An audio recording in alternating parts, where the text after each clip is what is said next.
സംശയങ്ങൾ ഇപ്പോഴും ബാക്കിയാണ്. എങ്ങനെയാണ് ഗോവിന്ദചാമിക്ക് കണ്ണൂർ ജയിലിൽ അതിസുരക്ഷാ മേഖലയിൽ നിന്ന് ഇങ്ങനെ ജയിൽ ചാടാനുള്ള സാഹചര്യം ഉണ്ടായത്? എങ്ങനെയാണ് ഇത്ര വലിയ സുരക്ഷാ വീഴ്ച അവിടെ ഉണ്ടായത്? ഇത്ര നേരം ജയിൽ വളപ്പിൽ ഗോവിന്ദചാമി ഉണ്ടായിരുന്നിട്ടും അതിന് തെളിവായി CCTV ദൃശ്യങ്ങൾ മാറുമ്പോഴും എങ്ങനെയാണ് പുറത്തേക്ക് ഇറങ്ങാൻ കഴിഞ്ഞത്? തുടങ്ങി നിരവധി സംശയങ്ങൾ ഇപ്പോഴും നിൽക്കുകയാണ്.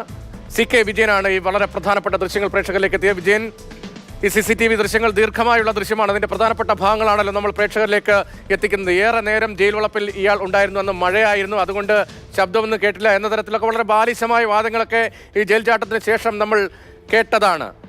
ജയിൽ മേധാവി കണ്ണൂർ ജയിലിൽ സന്ദർശനത്തിന് എത്തുന്നതിന് മണിക്കൂറുകൾക്ക് മുൻപാണ് ഗോവിന്ദചാമി ജയിലിൽ നിന്ന് ചാടി രക്ഷപ്പെട്ടത്, ഈ കൊടുങ്കുറ്റവാളി രക്ഷപ്പെട്ടത്. അപ്പോൾ ജയിൽ മേധാവിയൊക്കെ എത്തുമ്പോൾ സാധാരണ ജയിലിലെ സുരക്ഷാ ക്രമീകരണങ്ങൾ ഒന്നുകൂടി അവലോകനം ചെയ്യില്ലേ? അതിനുവേണ്ടി കൂടുതൽ സുരക്ഷയൊക്കെ ഉണ്ടാകില്ലേ? അതോ ഉദ്യോഗസ്ഥന്റെ സന്ദർശനത്തിലേക്ക് ചുരുങ്ങിപ്പോവുകയായിരുന്നോ തലേ ദിവസം? നമ്മൾ മനസ്സിലാക്കിയത് ജയിൽ മേധാവി അവിടെ വരുമ്പോഴേക്കും ജയിൽ മേധാവിയെ ഇംപ്രസ് ചെയ്യുന്നതിന് വേണ്ടി സൂപ്രണ്ട് ഉൾപ്പെടെയുള്ള ആൾക്കാർ അവിടെ നടത്താൻ വേണ്ടി പോകുന്ന വികസന പ്രവർത്തനങ്ങളുടെ വലിയ ഒരു പ്രോജക്റ്റ് ഉണ്ടാക്കുകയും ആ പ്രോജക്റ്റ് അദ്ദേഹത്തിൻ്റെ മുന്നിൽ അവതരിപ്പിക്കാനുള്ള തയ്യാറെടുപ്പുകളിലും ആയിരുന്നു എന്നാണ്.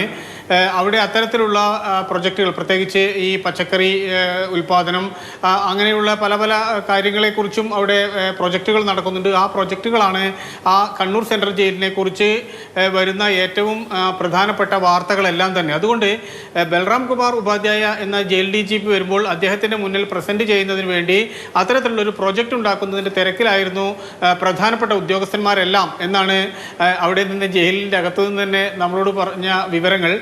കാരണം മറ്റ് ശ്രദ്ധയൊന്നും അവിടെ ഉണ്ടായിരുന്നില്ല. മാത്രവുമല്ല, അവിടെ ജയിൽ ജീവനക്കാരെ തടവുകാർ അടിച്ചാൽ പോലും കേസ് എന്ന ഒരു നിലപാട് ഉന്നത ഉദ്യോഗസ്ഥർ അവിടെ സ്വീകരിച്ചിരുന്നു. അത്തരത്തിൽ എല്ലാ സ്വാതന്ത്ര്യവും ജയിൽ തടവുകാർക്കാണ്. തടവുകാർക്ക് വേണമെങ്കിൽ സൂപ്രണ്ടിനെ ഏത് സമയവും പോയി കാണാം, പക്ഷേ ഉദ്യോഗസ്ഥന്മാർക്ക് കാണാനുള്ള അനുമതി പോലും ഉണ്ടായിരുന്നില്ല എന്നതുൾപ്പെടെയുള്ള വിശദാംശങ്ങൾ ഇപ്പോൾ പുറത്തു വരുന്നുണ്ട്. ഒരുപക്ഷെ ഇത്തരത്തിലൊരു സംഭവം ഉണ്ടായതിനു ശേഷം വരുന്ന വിവരങ്ങളായിരിക്കാം അത്.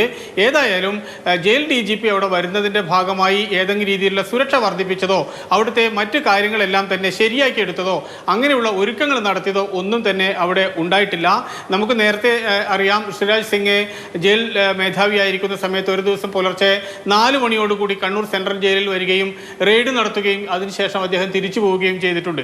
അത്തരത്തിലുള്ള മിന്നൽ പരിശോധനകൾ കണ്ണൂർ സെൻട്രൽ ജയിലിൽ നേരത്തെ ഒരുപാട് നടക്കാറുണ്ട്. അതിനനുസരിച്ചുള്ള ഫലം, ഗുണം അവിടെ ഉണ്ടാവുകയും ചെയ്തിട്ടുണ്ട്. അന്ന് തന്നെ അദ്ദേഹം വന്ന് പരിശോധന നടത്തിയപ്പോൾ തന്നെ ആയുധങ്ങൾ, മൊബൈൽ ഫോൺ ഉൾപ്പെടെയുള്ള ഒട്ടേറെ കാര്യങ്ങൾ ലഭ്യമാവുകയും ചെയ്തിട്ടുണ്ട്. അത് വളരെ ഞെട്ടിപ്പിക്കുന്ന വിവരമായിരുന്നു അന്നത്തെ സംബന്ധിച്ച്.